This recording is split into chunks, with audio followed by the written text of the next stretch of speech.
Hey class, welcome to part two of talking about how we can use data and vector data in a GIS. Specifically today, or in this recording, we're going to be talking about how we can use markup languages, or specifically KML, to store geographical information. So we'll talk about the the primitives that KML can use, and the types of data it can store.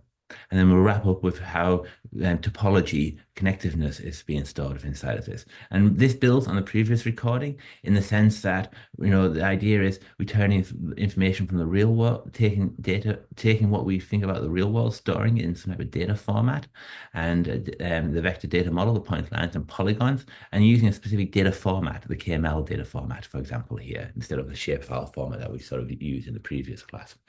So the idea is, we can store geographical data in KML. KML stands for Keyhole Markup Language. Remember, all markup languages end, or nearly all, end with ML at the end. The name Keyhole is a remnant of the company which initially developed Google before Google bought it inside of this. And remember, there are standards of different data formats, like the JPEG standard for imagery or the MP3 standard for recordings of music and things like that. Um, so KML was submitted to the Open Geospatial Consortium, which is an independent organization for making standards related to GIS. So all the GIS companies adhere or work with the OGC to come up with standards for sharing of data. Or data formats, and therefore it allows for data to be interoperable between different operating systems or different software like ArcGIS, Google Earth, or QGIS, for example, right? Within inside of this. And KML has been around for a long time, but it became a recognized standard back in 2008, right?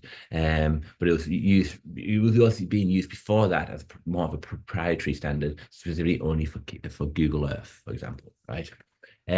So it's a standard, right? So Keyhole KML or Keyhole Markup Language is a standard that it can be used across different GIS software.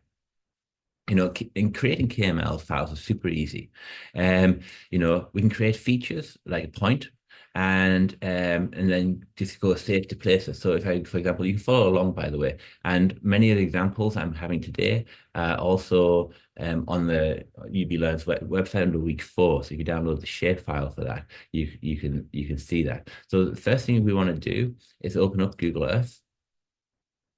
So I'm just going to open up Google Earth. And I'm going to fly to Goat Island, which is that island that's at Niagara Falls, between the American Falls and Niagara Falls themselves. So I'm just going to go here, and I'll just go to Goat Island, Niagara Falls. So we'll do a lookup. We'll search for that location. Hopefully, it'll take us to that location. Now, so we can zoom into that area. Now, imagine I park my car somewhere, right? I'm just going to drop a pin, click pin. I'm going to move the pin over to here, right? And then when you drop a pin, you get some information. So I might have a place map. I might call it Goat Island. And it has the latitude and longitude of where that is. And then it's going to click OK. And it's created that island. Now, if I go to save place as, I can then save that place as a file, KML example. I'm just going to create a new folder for this, called class. So I'm going to start in the class file, and I'm going to stay the KMZ file. KMZ file is basically a zip file of KML data. So I now I've saved that feature, right? KML files, as I say, are stored as KMZ files or zip file, which is basically an analogy to a zip file. And we can also open zip files. So KMZ really stands for Keyhole Markup Language Zipped. It's the default format in KML because it's a compressed version of one file. one of the powerful features of KMZ, and we'll show this later, it allows any images you use, custom icons and things like that, to be stored and zipped together with the KML file. So therefore, if I'm passing the data from one computer to another computer, I can just pass the KMZ. It'll have the imagery data, the attribute data, which we'll show later on, all in one location.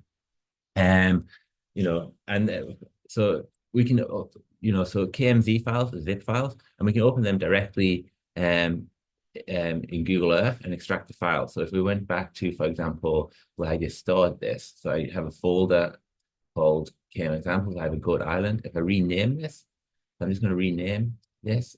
You'll see a little.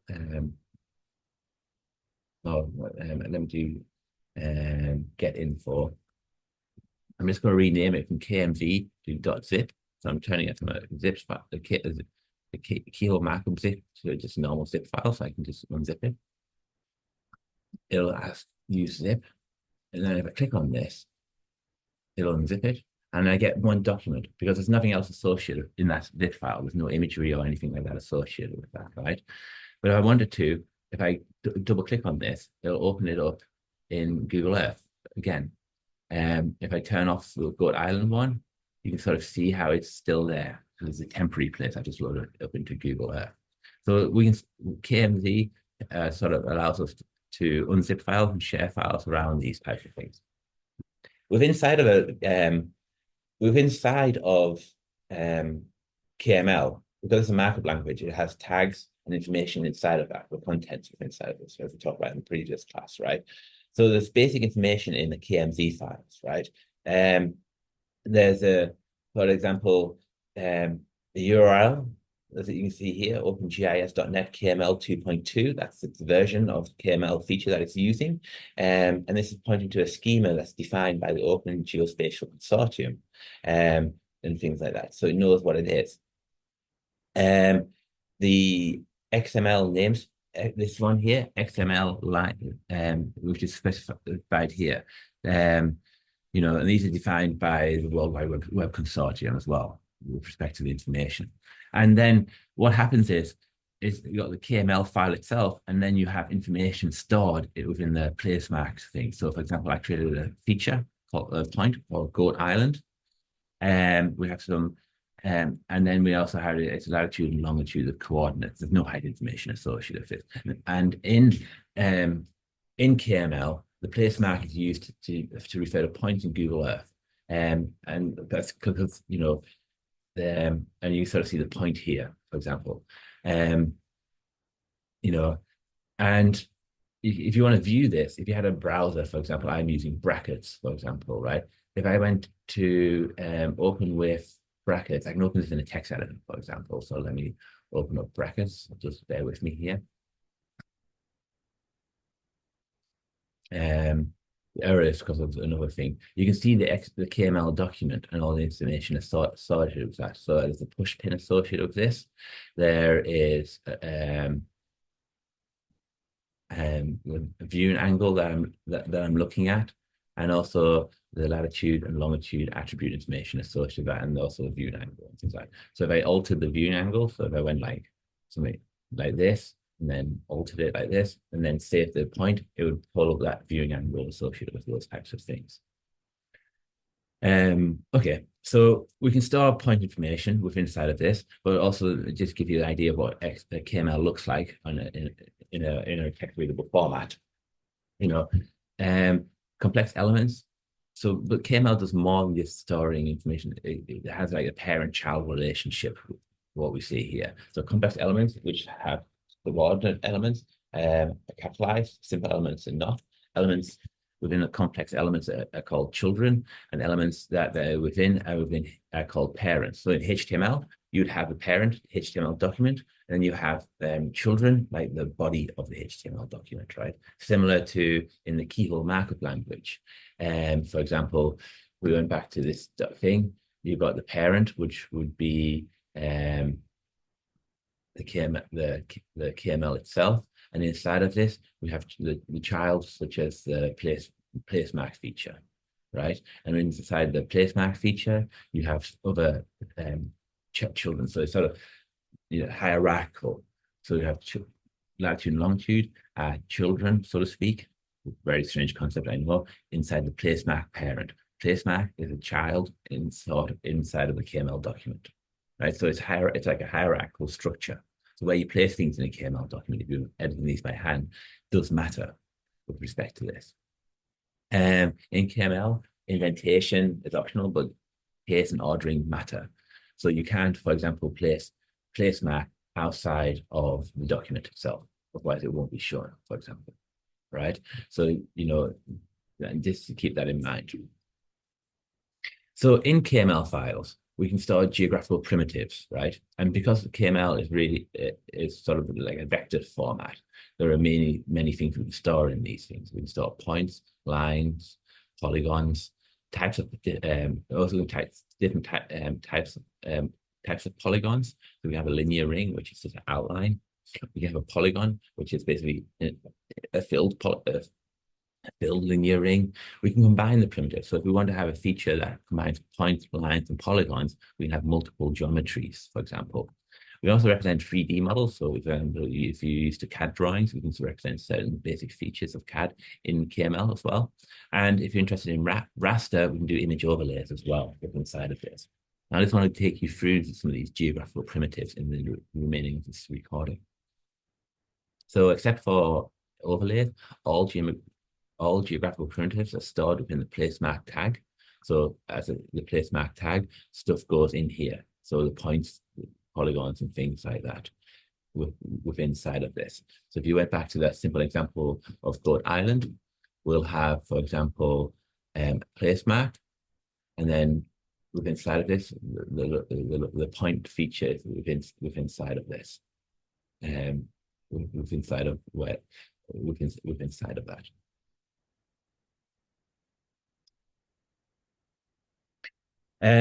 So points are the most basic geographical feature that we can store here. So, and points, you can sort of see here how a point is stored. You have an X, Y, and a Z location. So if it's on the ground level, you'd only have your X and Y and no Z information like you see here. If you wanted to put the point on top of a building or something like that, you can specify the point of how high that point is located, for example. So yeah, we can do we can store them, and we should note that also in Google Earth doesn't store them as it doesn't store your latitude and longitude in degrees, minutes, seconds. It stores them in decimal degrees. So remember, so it's a sort of a shorthand way of doing degrees, minutes, seconds, as we talked about in the previous class when we talked about how do we find latitude and longitude, right? And we can create icons within inside of it. So we can add things within inside of the point. So for example, you can have a very basic point, but then you can have different icon tabs. And I already sort of hinted at, showed you how we can create those locations using this feature here, the pin feature, add a placemark feature, right? So we can add those types of features within inside of Google Earth, right? So we do want to go to Ireland, but you might have more complicated features, right? So I have one called where did I park my car, right? I can create a location of where I parked my car. So if I go into the example folder that's associated with today's class. So if I go to here, I can look for, I'll start with my name. I have my car KMZ. So if I open up my car KMZ file, this is something I created earlier. I just did a drop pin, saved it as save this. We have where I park my car, right? Within inside of this, I can see the car here. I can get information about it. So I click get information. You can sort of see where I parked the car. We can change the color. If I don't like don't like magenta, I might go for purple, and I'll change the text color or the label. If I want the icon to change color, I might want to change it to say red and click OK. And then and so forth. So things are constantly changing when I'm adding this information together. If I then save that as a place, I can then store that information about it. So, for example, if I went back to the car zip, I already rename this to car.zip. If I open this up, I have a new document. I can see that document, for example, within inside of Google Earth. This is another place where I should not park my car, but it's the same type of example. I can again open that in a text browser to see what's being stored. And because I changed the colors and things like that, you'll have different image information. Balloon style has changed because I changed that. The locations changed because I changed those types of things. But we can store them and we can alter the images and icons to make them look more appealing and do these types of things. So we can, and this allows us to store geographical primitives, the graphic aspects, the points, lines, and polygons. And we also add information to this. So, for example, park car would be some non-geographical attribute information or numbers and text. And I'll go back into this in a little bit. Colors now, like I just shown you through the drop down thing, right? What I mean by the drop down would be if I went back to this example, get info, we can easily store the colors in using basically drop downs or palettes or whatnot, right? Now that's stored in the KMZ file also, right? But the style will be specified as a sort of a color shape, right? Within inside of this. So here we have the color of the label that I've chosen, FFF. Now that doesn't really mean much to you, right? But this is how it goes from the user interface stored in the data format, and then other people can look at that data format and view it the same way. We have to be able to specify colors within inside of this. So KML, like many languages or markup languages, store color is a hexadecimal notation. Hexadecimal notation is or hex for short, uses 16 numbers as a base and symbols. That's 10 decimal digits, 0 to 1, 0 to 9, I should say, and then uses A to F. So it uses 10 decimal digits and 6 letters from the English alphabet to define color schemes. Through these color schemes, we can have basically a whole variety of colors representing different features inside of this. So this allows us to represent different colors, different features, and we can also convert hexadecimal to decimal numbers. And this again allows us to be able to write shorthand or binary information. So, for example, if we wanted to go FF, we scroll down here, look for FF, find the number, and it should be 255. So here, FF range 255. And again, it allows the computer to render the image or the point location here as a specific type of thing. Or we can go via if we just have a number 80, we know that that number 80 is 120, so it was 128. And this is just a relic, of how we store geographical this type of thing, and it allows in HTML programming or rendering, so sharing over the World Wide Web, and basically colors within inside of this. So color is not just blue, green, red; it is a hexadecimal notation that's machine readable, and then the machine then translates that to a specific type of color. So in KML, color is stored using the pattern AABBGGRR, where A is alpha or transparency, and then RGB or blue, green, red. That makes up all the color spectrums inside of this, right? So, so if you and then by specifying different decimal numbers and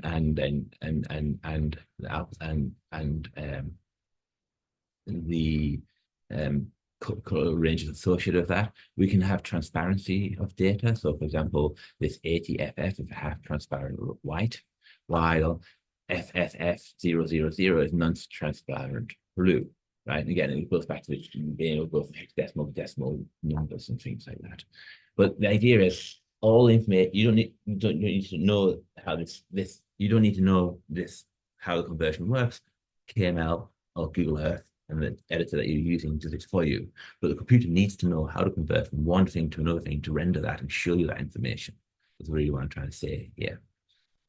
And again, Keyhole markup language will store this type of thing. So, for example, it would have to, if I had a point location, like where I park my car, I have a label style. So, park car red. You can sort of see the red color being specified here. And then for the push pin, we have the style ID. It says push pin and it has a specific color. If you don't like the colors, you change them. But this information is being stored in the XML data. So if I went back to here and try to find label style, you can see the color being specified here, for example.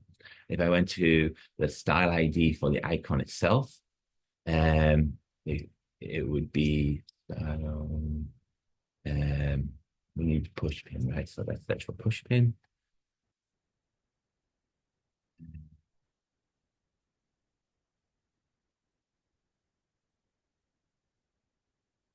It's not a push pin here. It would be icon itself, and then labels, and then icon style. Let me see label style, balloon style, place mark, place mark. Did I not say that?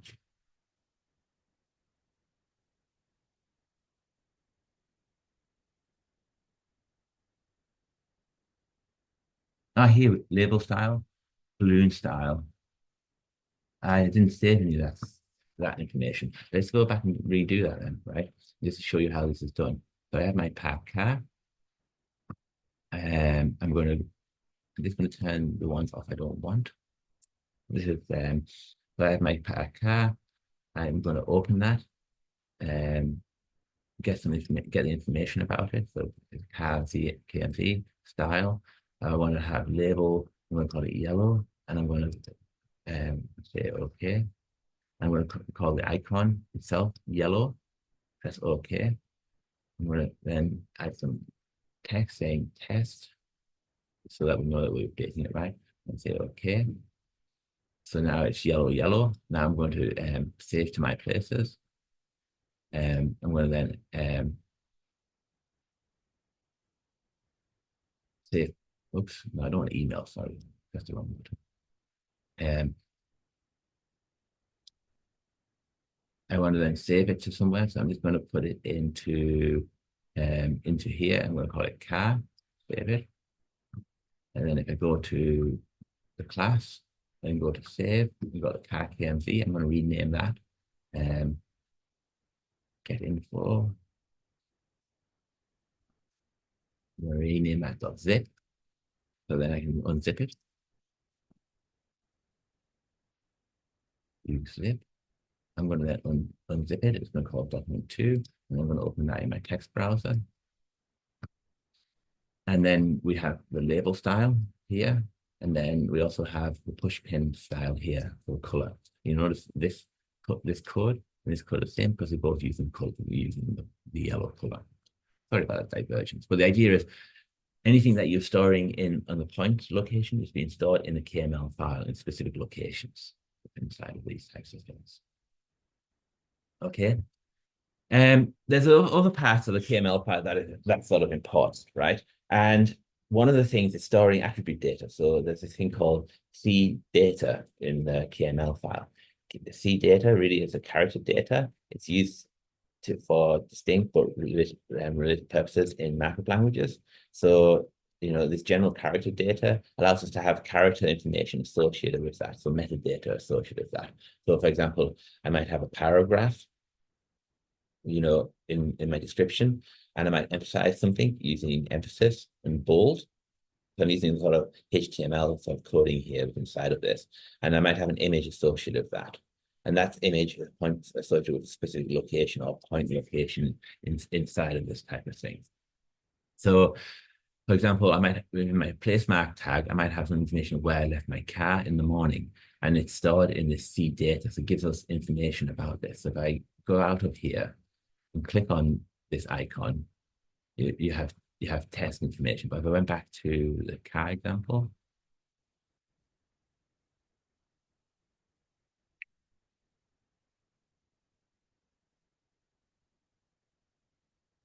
um, and then open up Get Info.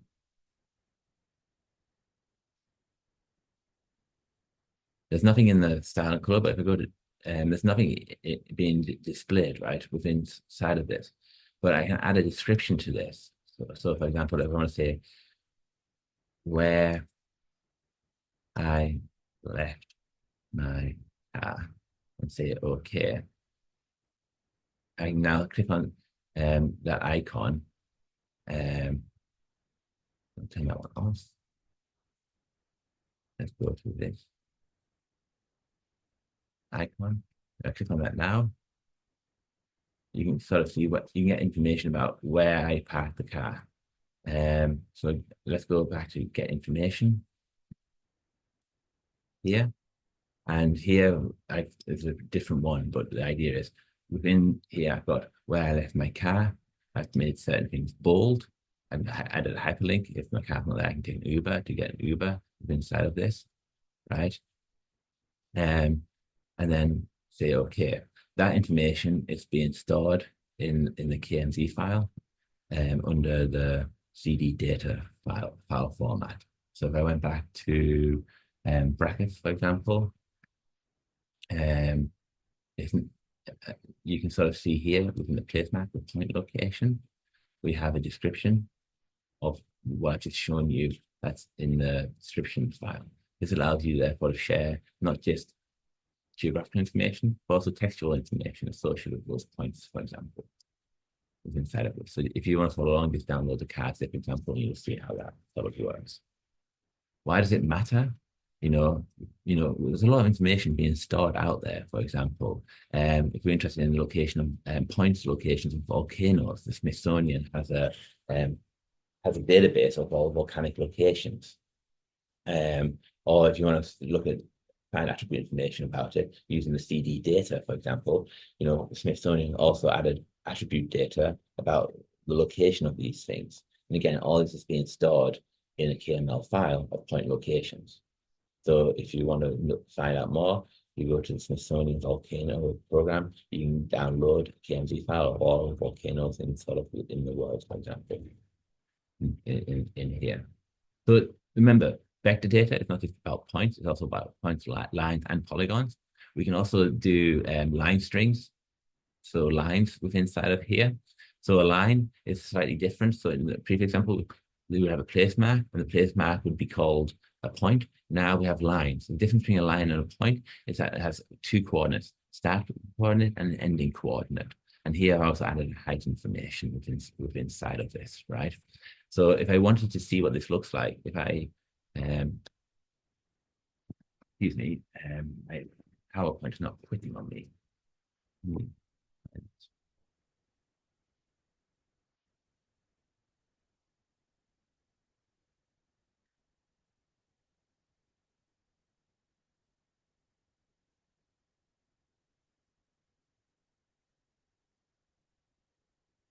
Okay, back to share screen, share. So if I wanted to create a linear, so there's a shapefile called linear ring. So if I go back to the zip file that you guys have today, you should be able to see a shapefile called linear ring simple, or no, linear ring KML, right? And what this feature does is basically create sorry, that's a line string. We're not doing line strings at the moment. We're doing line strings, right? Simple line strings. Sorry, the messing up with PowerPoint got me confused.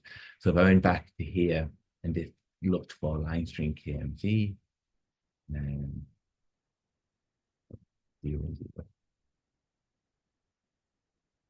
turn off this place map. We have a line going from 0, 0 to another location here, right? And reviewing it at 100 meters above sea level, right? That line string is being captured at, right, within inside of this.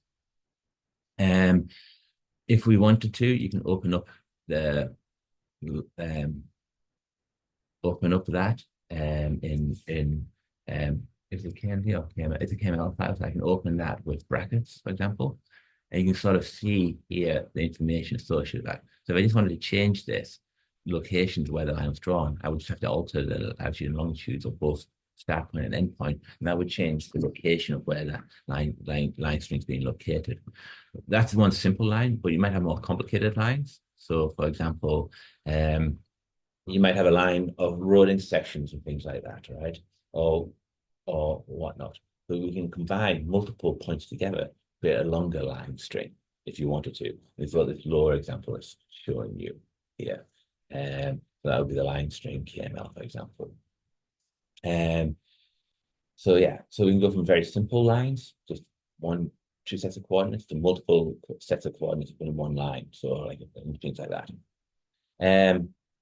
We can also alter different things, for example, within the KML file. So if we went back to this simple line string here that we have currently displaying, again, get info, we have, for example, style and color. I can change it to red and say okay. I can make the width larger if I wanted to. Say okay. And then if I save that out again, by the save place as, open that up in brackets, the KML file has been updated with that new updated attribute information associated with those types of things. Right? So we can do line strings. The other thing that we can do is polygons, right, inside of here. So polygons, there's two types of sort of polygons. There's a line string, linear ring, and then another one, which we'll come back into in a second, right? But the idea is a linear works the same as a line string. The difference is that it forms a closed loop. So if I wanted to look at, what I mean by that is, we take this example of this linear ring or sort of polygon, right? And we start at 0, 0, 0 at Null Island. We then go to one location, to another location, and then back to the same location where we started for. So it basically creates a loop or closes that loop out within inside of this. And again, if I opened up this in the text editor, you would see exactly what's in this type of thing. But to make a linear ring, the last point and the start point have to be the same thing, right? Same location. We can make more complicated linear rings if we so desired. So for example, if we can go to Google Earth, for example, and I can use this feature, which add a polygon feature and create a more complicated linear ring of an area. So for example, I have this one has it's different, it's different shapes. We have a starting coordinate and end coordinate. They are both the same, right? So the linear ring is the same way as a line string, but the difference is the line forms a closed loop. Of the same feature. The other way of doing line strings or polygons is basically another way of looking at it. Instead of just line strings, we can create polygons. And a polygon really is a filled linear ring. It has a solid ring, and it can have an inner and outer boundary. This is useful for things like might have a state and then have a lake inside of it, for example, or buildings might have. I'll show you an example of a pentagon in a second. A polygon here in the outer boundary of which both have their own linear rings. And you can add a polygon that has an inner boundary through this polygon feature in Google Earth, right? So for example, here, if I want to create a polygon like that, I can do that and make really funny shaped polygons if I so desired, right? And I'm just going to cancel. I don't want to save that feature inside of here. We can also do for the line, I passed that, but for a line, we can go from one location to another location, create those lines, right? And again, store that as a location. Everything can be done through just clicking the user interface of Google Earth, right? Inside of here. So this is just an example of a linear ring without a polygon. We can also and polygon is only outer boundary. So just to show you what this would look like, if I had a simple example, polygon 0, 0 is what I would use here, for example. If I went back to here to my examples and go to polygon 0, 0, this is a very simple polygon, right? Of just 0 and 0. We'll just turn off the other layer so it won't distract you guys. that was distracting, I should say.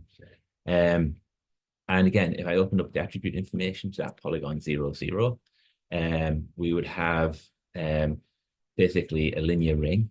And you can sort of see the opening up, the beginning of the linear ring, sorry, here, and the end and the beginning and the end are the same.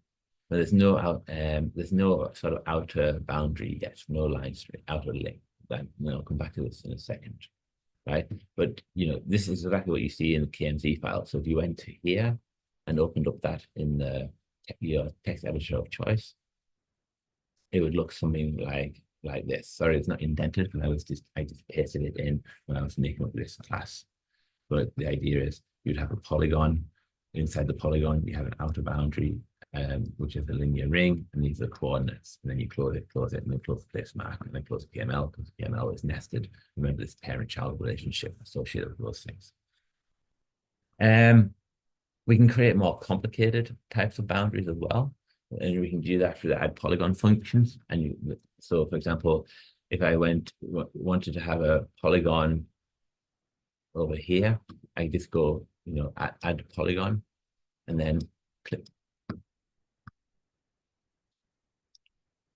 and then start clicking. And the more times I click, the more points I'm getting. So every time I click, I get a point location of where that thing is, right? You can see lots and lots of points being located.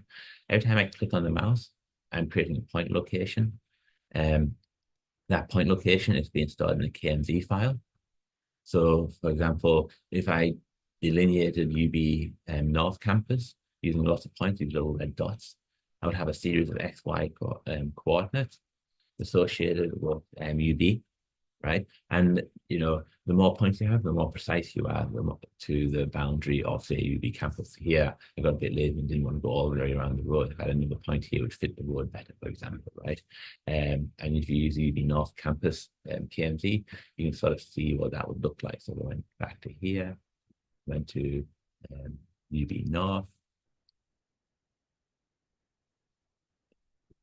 While flying over there, just to show you what that looks like in your browser, you can sort of see what it looks like here. I can also open that in brackets, and you can sort of see all the times I've pressed the point located, the boundary, and that information is being stored in the KMZ file. And then that can be edited and shared with people. So I can share the boundary of UB, for example, to other people inside of this step. Now, polygons are more than just outer boundaries. We might also be interested in inner boundaries. So in the previous examples, we had the outer boundary and the inner boundary, but there's no information associated with one or the other, right? Here, for example, we might be interested in having an inner boundary and an outer boundary to demarcate an area, right? So what you see here, we have a polygon has an inner and outer boundary. So we have an outer boundary set. Again, origin, destination, the start and the endpoints are the same. And then we have an inner boundary, and the start and endpoints are the same. They again nested.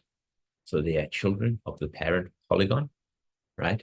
Within inside of this. And that information again is stored within inside of the KML feature.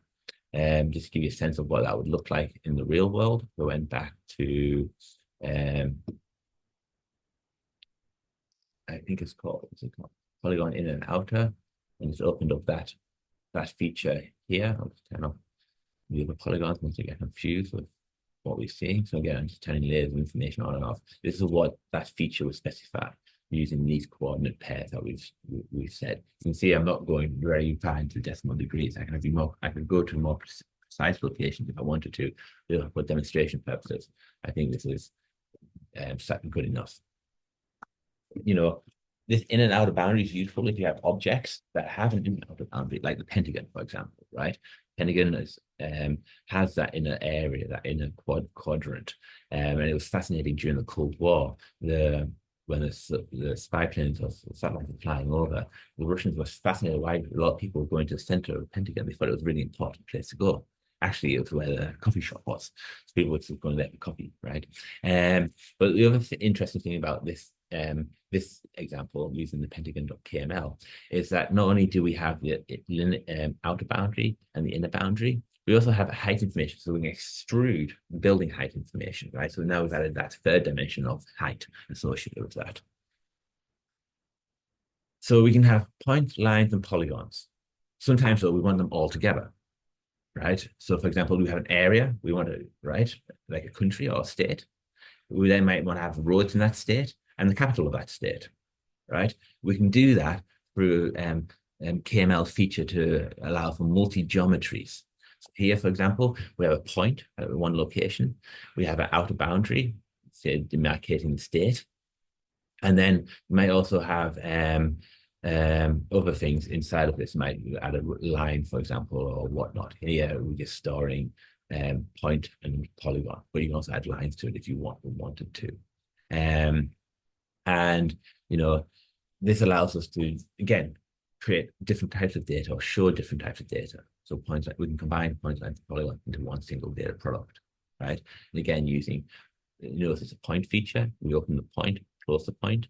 We have a polygon. We know the polygon has an outer boundary, which is a linear ring with these sets of coordinates, and then it's closest. There's no inner boundary here.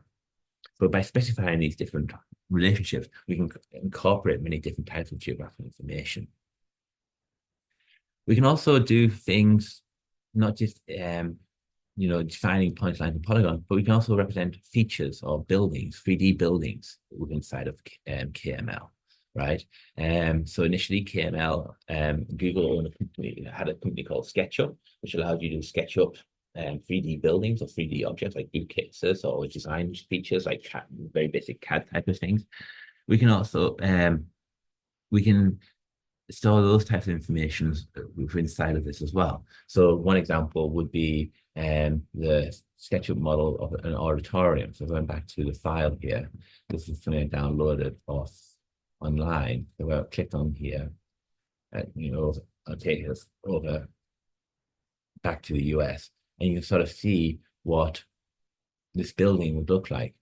And it's combining both points, lines, and polygons to create the object, but then also adding imagery to the walls and facades to get that photorealistic type of relationship with inside of this.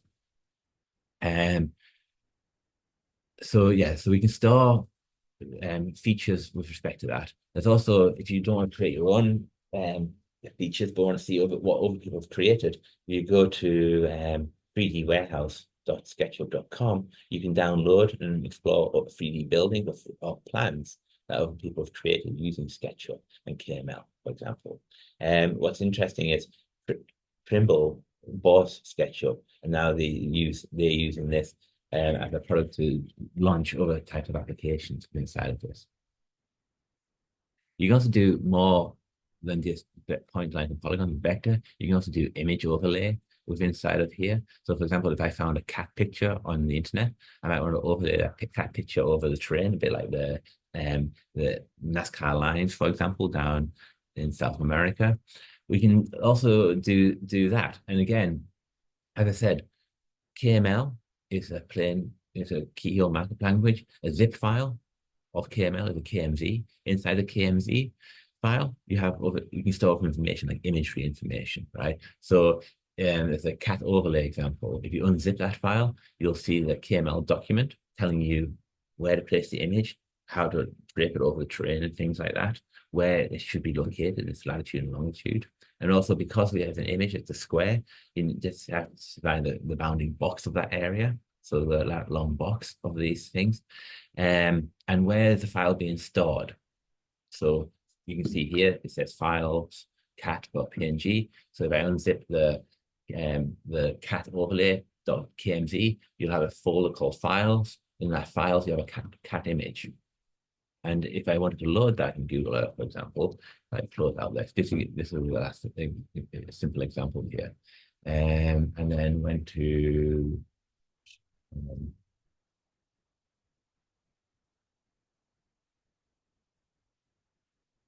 overlay. Here we can have this cat being draped over the terrain, and if I wanted to, I get some information of this. You can see, for example, where the cat's located. I can move it around. And this is useful for, say, things like auto rectification. So imagine you have an old map, like one of those maps I showed in the previous class about different layers of GIS, right? If I want to overlay those maps on top of the current day area, I can do that, right? And therefore geo-rectify those maps. And then you can see, you can, play around with transparency. So for example, low transparency, high transparency. And you can sort of see how areas have changed over time through those types of that type of information. And you can also resize it and other things if you wanted to. So that's sort of a quick tour of Google Earth and KML and how we can use KML to represent points, lines, and polygons and other types of geographical information, through the KML data format, right? But you can do a bit more with that as well. You can store a lot of information in KML, and there's other attribute information. So you might want to store things like the data attributes of the features. So we already did some sort of data things like where I park my car, for example. You might want to have timestamps. When was that feature there existing within in a thing, or how long that thing persisted, right? So this state was not a state until X time frame or whatever. And I just want to show you, we can store more than just X, Y locations. We can store more things. So inside the place mark, we can add things like a nickname, Queen City, for example. So if I add a point location, I can have some data associated with that and some values associated with that. If I'm interested in earthquake locations, I might have a timestamp of when the earthquake happened. So this is the minimal earthquake back in 2011 that happened in August, on the 23rd of August at 17:51 local GMT time. We have coordinates associated where the earthquake was located, but also when the earthquake was persistent and the name of the earthquake. And the minimal earthquake still is the largest earthquake on the East Coast, right? You can also look at, say, for example, with the timestamp idea, look at how the population of the US has changed over time. So if there's a one called, for example, mean population of the United States. So I click on this.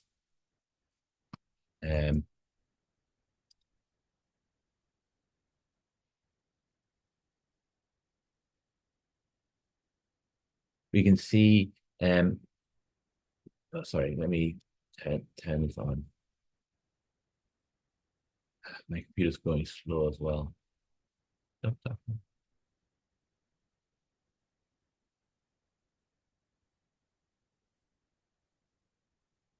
it's just loading in the point information. Let's settle. Okay, so now we have the mean center of the population. So over time, America's got more populated. As it's got more populated, you know what? I'm just going to quit Google Earth and start again on this. So it's not responding at the moment. Don't want to save what I've been doing, so I just close that. Let me just open that again. Sometimes it happens that your computer lags and slows down, and this is one good example of that.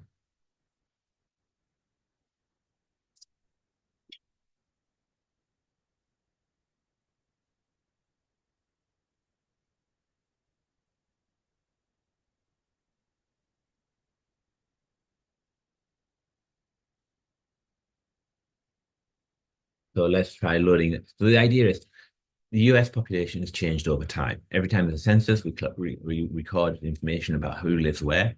From that, we can define where how this is changing. So these are your timestamps: timestamp 1, 2, 3, 4, and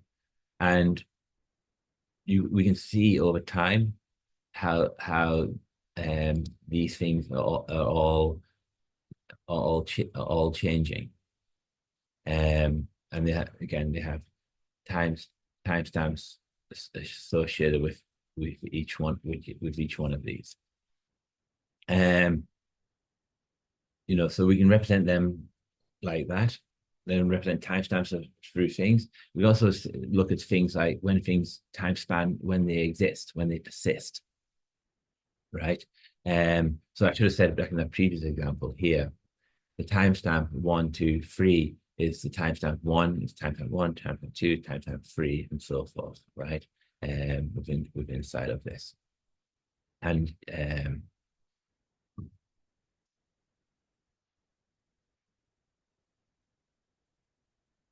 again, yeah, location information since 1970s. So we have that information associated with. And if you press play here, they'll slowly go from one location to another location. But for the sake of time, we'll just close off this for the time being. But what's interesting is you can sort of see how the US population is shifting east to westwards, right? Because of the growth out west over time. The other thing you might be interested in is not only the time stamp of when the event happened or when it was collected, but also when something began and when something ended, right? So we can use a thing called the timestamp feature, begin here, end there, and then play that in Google Earth, for example, right? So for example, this is just a movie of the states and when the states are first recognized. You'll see West Virginia there not being recognized because it didn't become a state until after during Civil War, I believe, right? But over time, using the time feature up in the top corner here, as we're going through, you can sort of see how the US is changing over time, and then how Alaska and Hawaii were the last states into the Union, so to speak. And this animation is being used through this timestamp feature in Google Earth, right? So it's very similar to sort of this image overlay type of feature, right? That you can sort of see how things are changing within this. But here, the timestamp feature would be associated with the data associated with the KMZ file. So if I went back to, and so if you went to US states, for example, and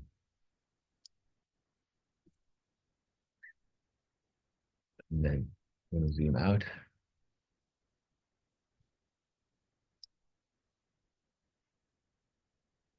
Oops, zoomed out too much.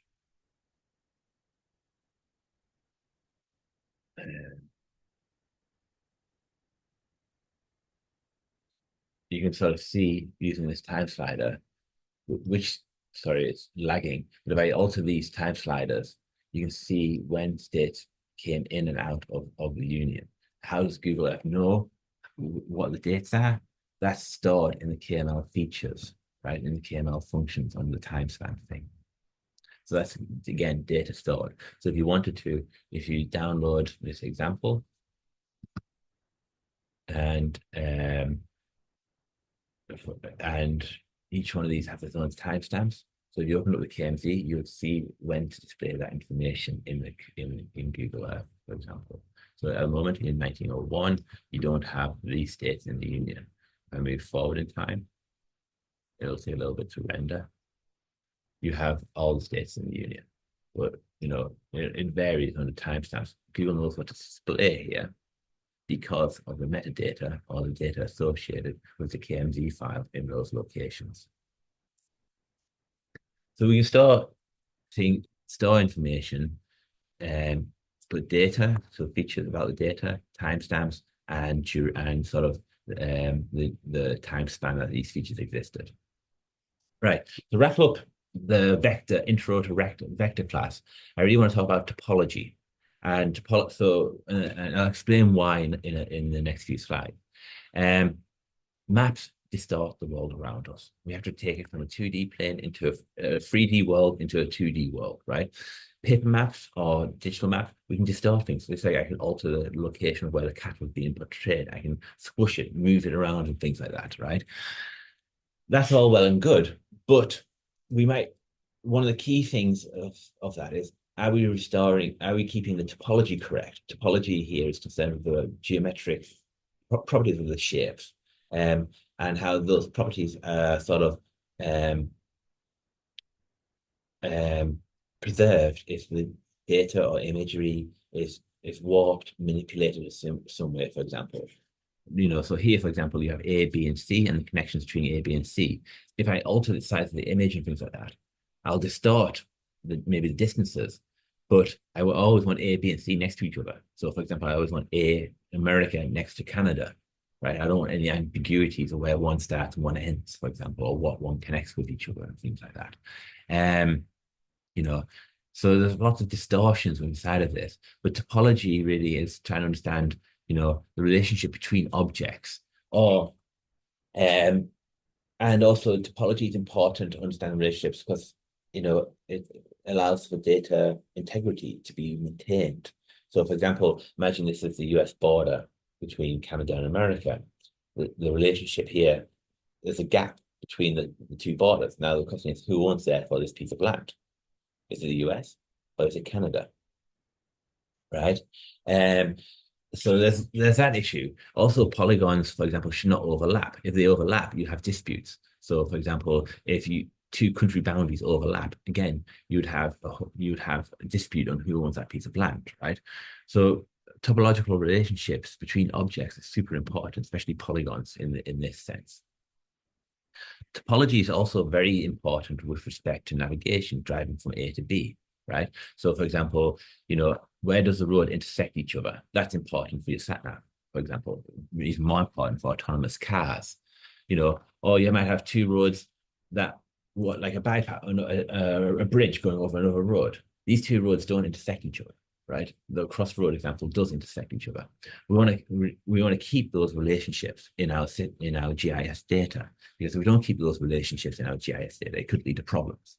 So, for example, I might drive off the bridge or whatnot, or turn right. So, for example, if you didn't have a topological relationship, looking at the map itself, it looks like if I drive down here, I can then take a right, I guess, if I was driving down onto Newland Street, right? But in reality, this is a bridge. In reality, I can't drive off the bridge down onto the exit ramp, right? Otherwise, I'll crash my car. So if we don't keep topological relationships constant, it can lead to car crashes. Or in this thing, I think it will probably lead to death if you drove off the bridge, right? But the idea is, if we don't have correct topology, we'll get missing information or missing things. Another topological thing, Google. I played Pokemon Go. I was recently down on the Niagara River next to the Peace Bridge, right? And if you look at Pokemon Go, it looks like I can walk along the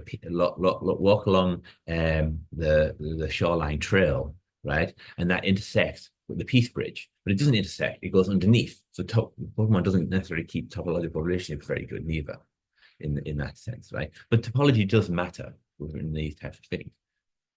Problem with Google Earth and KML lack native means of constructing topologically accurate data. So when we create files, we are the only people that can ensure that there's topological accuracy, right? In other software like shapefiles, we can check that there's no topological issues, for example, or correct them. In Google Earth, we have to be very careful when we're creating our polygons that they match up with each other.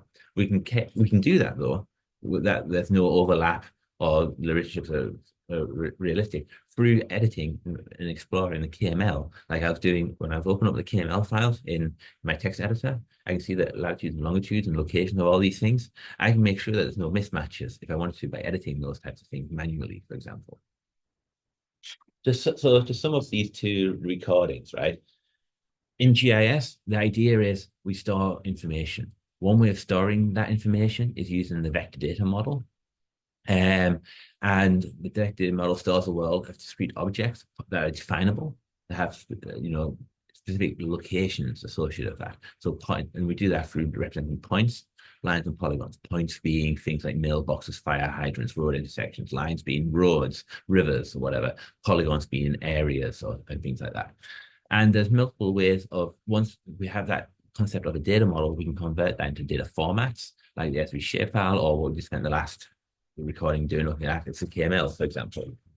And there's lots of different types of markup languages. And the idea of these markup languages, it tells the computer how to render information or display information or where to place things, where to place those points in Google Earth, for example, right? And also allows us to distinguish basically textual information to versus the information of where to place this types of thing. And there's multiple types of markup languages like HTML, KML, and things like that.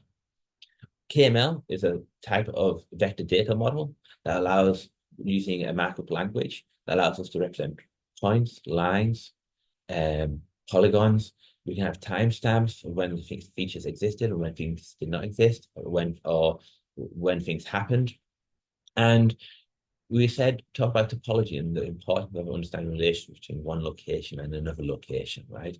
And topology in KML, as a creator, we have to be cognizant of the topological relationships and make sure that the data is topologically correct. If we're using other shapefile, for example, we can ensure there's topological relationships. I'll stop there. And hopefully you can follow along with this. And if you have any questions about the KML files that's on the website or anything else, just let me know.